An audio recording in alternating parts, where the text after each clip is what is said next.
आवाज़ किताबों की। पर्सनैलिटी प्लस अध्याय 25। झूठे सपने मत देखो।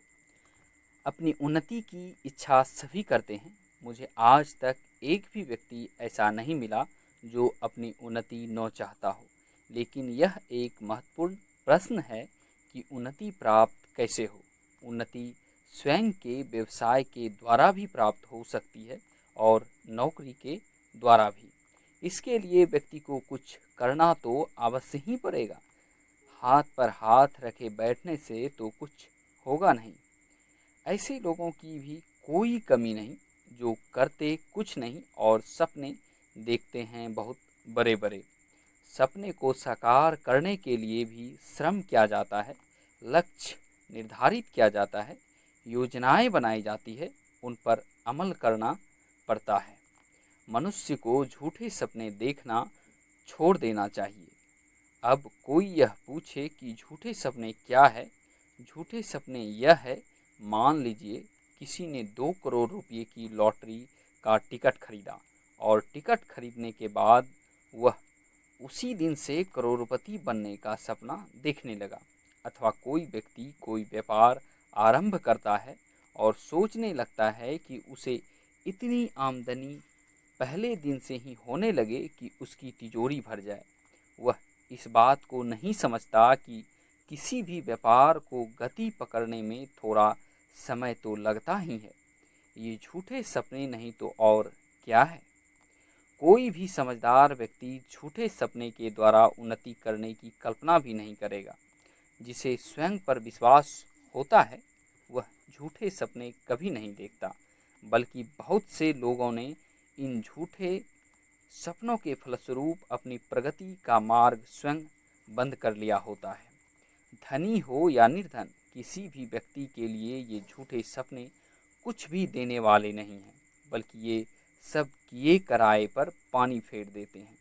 इसलिए हमें सदा सच्चे सपने देखने चाहिए। सच्चे सपनों से परिश्रम की गंगा बहती है, अटूट प्रयास के बांध बनाए जाते हैं और संस्कारों को बदलने की बयार बहती है। कुछ लोगों का विचार है कि ऐसे सपने सबका साथ नहीं देते। ये छोटे बड़े दिखाई सबको देते हैं, लेकिन यह बात सच नहीं है। ये सपने साथ देते केवल उन्हीं लोगों का है जिनके मन में कार्य करने की इच्छा, लगन और परिस्थितियों पर विजय प्राप्त करने की इच्छा हो। इस विषय में किसी व्यक्ति का यह विचार भी हो सकता है कि यदि कोई नौकरी पेशा है, उसे 10 बजे ऑफिस पहुंचना होता है। शाम को 5 बजे ऑफिस छूटने के बाद वह 6 बजे तक घर लौटता है। जब तक वह घर आता है थक कर चूर हो जाता है। ऐसी दशा में वह सच्चे सपने कैसे पाल सकता है। अब सोचने वाली बात यह है कि ऐसी सोच वाला व्यक्ति अपने परिवार, समाज या देश का कुछ भला कर सकता है। मेरा मानना तो यह है कि इस सोच वाला व्यक्ति अपने जीवन में कुछ अधिक उन्नति नहीं कर सकता। वह एक ही स्थान पर टिका रहता है।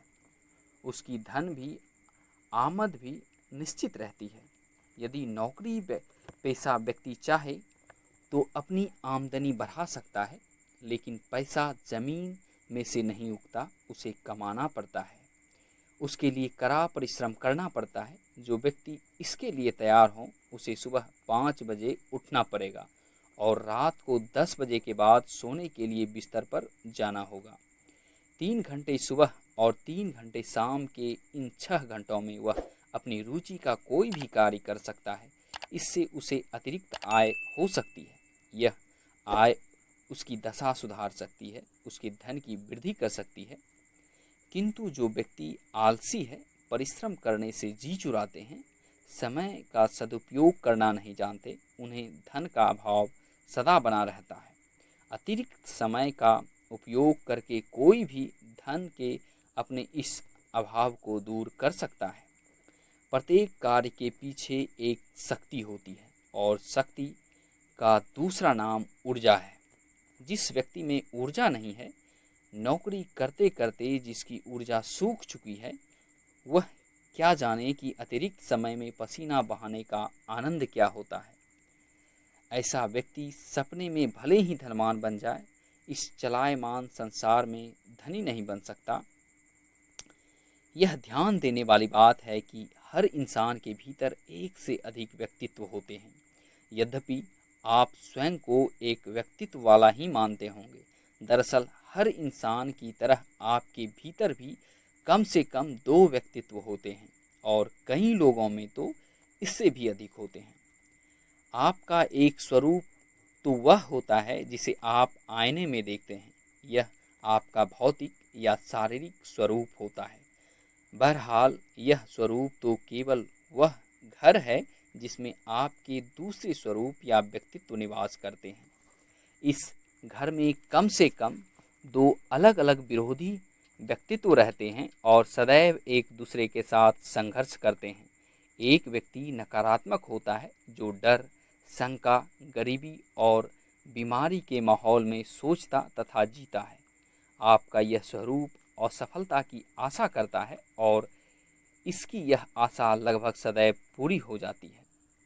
यह व्यक्तित्व झूठे सपने देखने को ही बाध्य नहीं करता, बल्कि जीवन की उन परिस्थितियों के बारे में भी अधिक सोचता है जिन्हें आप चाहते तो नहीं हैं, लेकिन जिन्हें आपको व्यवस्था में स्वीकार करना पड़ता है, जैसे गरीबी, अंधविश्वास, डर, शंका, चिंता और बीमारी।